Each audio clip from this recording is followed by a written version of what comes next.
Hai guys, Assalamualaikum dan selamat sejahtera. Kalau korang usaha orang Melayu, ini adalah shop log yang paling sesuai untuk korang. Kenapa saya cakap shop log yang paling sesuai? Bulanan hanya 2,900 korang boleh dapat shop log besar macam ni. Jom tengok kat dalam.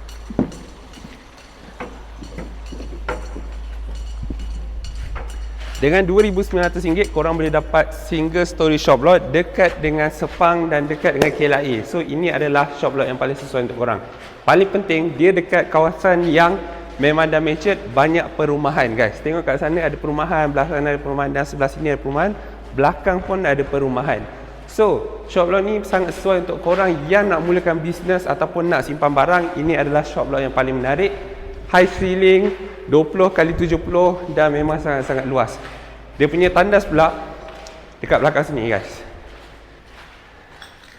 Tengok. Dia pakai tiles 2x2. So memang sangat-sangat menarik dan cantik. Okey. So RM2,900 korang boleh dapat shop lot Malay Reserve ni. Ini adalah shop lot yang paling sesuai untuk korang nak mulakan bisnes. Assalamualaikum.